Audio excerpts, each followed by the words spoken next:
Hey guys, this is the aftermath of my young lad's first ever war game. It ended in my conceding defeat after he managed to cross the river and surround my forces, particularly on one flank. So I was going to be pinned down into this little quarter of the table. He managed to knock out my heavy armor after swarming them with Shermans, real allied tactic there. He came down this side with his infantry, and he had a company of buffaloes which managed to get across that river there, without taking any casualties, strangely enough. He had an engineering vehicle which was actually a Matchbox Monty's caravan, which he used as a bridge vehicle, which managed to bring the bridge down, set it up with engineers, and got his troops across there. As you can see, the bridge is actually a Hong Kong knockoff of the Airfix pontoon bridge. He debussed his troops and got them across, and whilst I was a little bit kind to him at the same time, he managed to get him in there. As you can see, he got his half tracks across, took out a company or two of my my Wehrmacht, and got some tank destroyers, some M36s across there.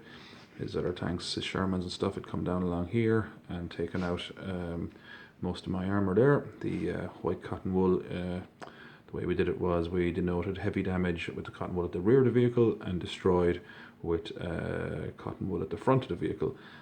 Light damage then was half a matchstick on the back of it. These were the markers we used. He got his chaffies down here and knocked out some stuff that belonged to me back here. What else happened there? Yeah, the area on the bridge was a bit of a massacre. Really, I tried to have my company of Panthers go across there and sweep in behind, but they didn't get past the bridge very far. The table itself, as we said before, was fairly basic, just to show the what you can do with very little. It is a little bit narrow. It's only 4 foot wide, so an extra foot would have been great, but well, we just don't have it. So that's what transpires. We end up with a little bit kind of a bunched area here where it gets very heavily populated. But at the same time, we used an awful lot of stuff on the table tonight just to get him kind of going, get the feel for it. I wouldn't normally use as many vehicles and all that kind of stuff on this table. It was his inaugural game, and really it was just to get him used to using the rules and used to the concept of actually wargaming, which he seemed to kind of take to rather well, I must say. He kind of got the rules.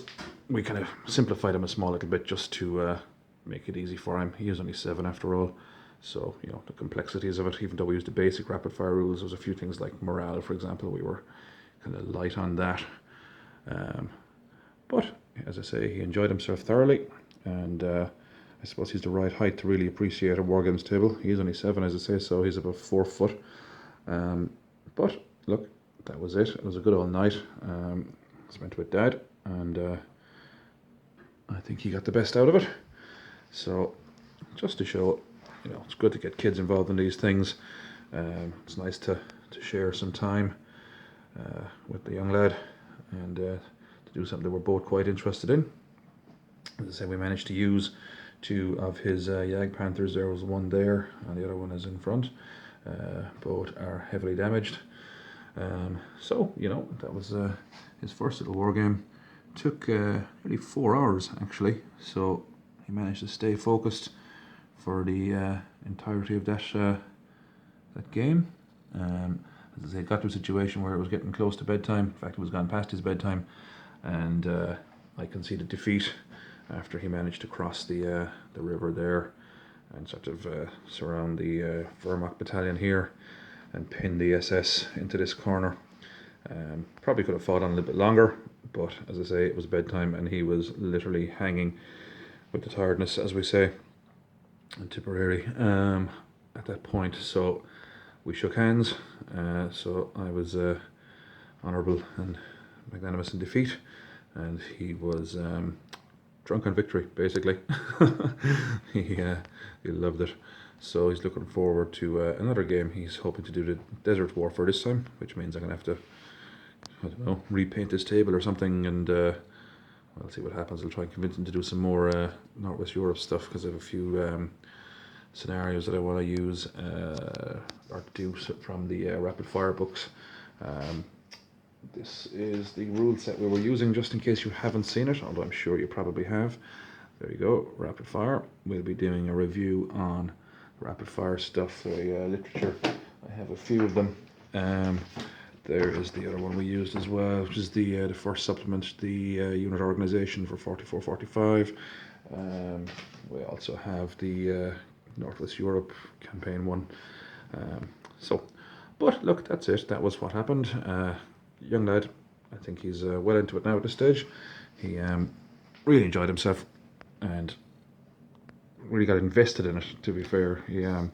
He was devastated when he lost tanks and all that kind of thing, so he took it really, I don't know, I think he did a good job, in fairness. I'd make a few suggestions, such as, you could do this, you could do that, come up this way, go down that way, whatever. And he did his own thing, and in fairness, it was a good little strategy he had, I must say. Couldn't fault the lad. Just to get you a couple of shots there and those. All of this stuff here is, most of it is 25 years old. And the terrain, the bridge, for example, is cardboard. If you can see the other video that I've posted on that. River is all cardboard, bit of filler, doesn't cost anything. Cheap knockoff bridge there, which I think cost me all of €1, I'd say. It came with a packet of large soldiers and stuff like that, but just painted up that little bridge and off you go. All these vehicles are all 20 plus years old. There's nothing actually on this table that is new at all, except perhaps his armor fast Panthers, and possibly one of those Tigers that I might have done 10 years ago as opposed to 20. And there's one of those Opel Blitz, I can't remember which one. I had 3 or 4 of them boxed in the old boxings, which are done in the green plastic, if you remember.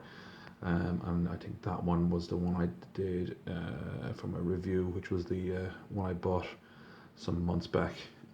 But other than that, everything else is nearly 3 times as old as he is. Even the trees, I bought those, God, it must be 97, 98, I'd say, maybe 99. So they're all nearly 20 years old as well. But they still hold up. I find if you put a bit of hairspray on those things, it kind of keeps the clump foliage on them. The stuff, whatever that is, what's it called again? The moss carry on here. That has sort of flattened out a little bit. It's lost its plumpness, for want of a better term. And it's probably, it's fine for what I was using. Grand, no complaints really. I've always like that stuff, actually, to be honest with you. It kind of adds to the old table, in fairness. So that was it. He enjoyed his evening, as did I. So it's kind of reminiscent of Kurt Meyer, the famous footage of Kurt Meyer looking out from the steeple of the church in Normandy. But that's it really, lads. At the end of the day, young lad had a great time. There's some Airfix, what are the Airfix half tracks? Some Fujimi M36s, a lot of Airfix. I use a lot of the old stuff because I haven't bought kits in a long time. 3 old Matadors, Matchbox M7s. What is that there? Jeep from some set. More Matchbox stuff there. Matchbox Stroke Revell tank there. Oh, there's one that is actually kind of new. I actually bought a set of those Armor Fest or hat. Was it Armor Fest? I always got those mixed up. Little IG-18 to review on those. What else is on the table there? Matchbox Chaffee, Armor Fasts, M4 Shermans, Matchbox Panther, Revel Panther, G model I think. Another Matchbox Panther there, knocked out. Armor Fast, 2 more Armor Fast over there. What else have we got there? You're looking at the Airfix Waterloo set that is ancient and was in an awful state. I've kind of somewhat repaired it, but needs a bit more love, a bit more TLC. Another piece of Waterloo set there, and a little cottagey thing that came with Hasegawa or Fujimi or something, I don't know. Some more terrain. The terrain there is just literally sprayed with a spray can from a local DIY store. Just bits of cardboard and a little bit of filler in some of them. And that's it really. The dioramas there, as we said in the first video about the table, that's from the kind of radio, what is it, SDKFZ 231 or something like that. Matchbox, I said it was the Puma, but it wasn't actually, it came up with the radio one. That's it. It's a small room. It is, I thought it was about 7, it's about 15, maybe 14 by about 10 or 12. The table itself is 8 foot by 4 foot, hinged in the middle. Right about there, hinges are underneath. It's sitting on my kitchen table with a couple of support legs down at each corner. Put the support legs in 12 inches from the edges so that if people are walking around, there's less chance of your foot kicking it and sending the table flying. And the contents, of course, on top. So that's it. Looks good for what it is. It's cheap as chips, as we say. Cheap and nasty even.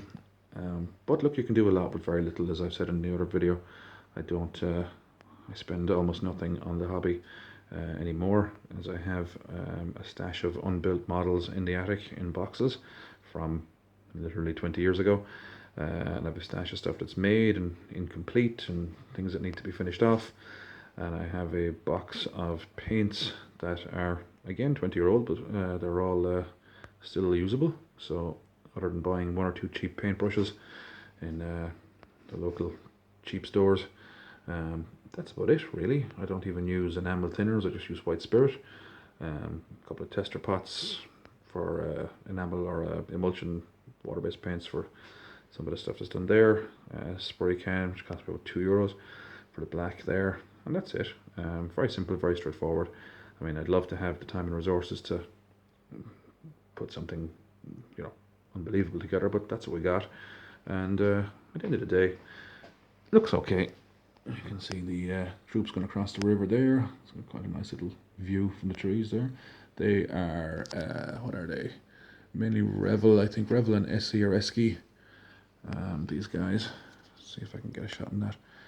You'll notice that the shade on them, or whatever you want to call it, is a little bit on the bright side. It's actually something called skin tone or flesh tone by Citadel. Years ago that was quite popular to do, I noticed, in a place I used to wargame. Kind of gone off it now at this stage. I prefer the null and oil. I think it looks far more natural, but you know, that's what was going on at the time. So that's that, guys. Hope you enjoyed it. I know the young lad did, and I'm interested in it. So there we go. All right, guys, take care. Best of luck. Bye bye now.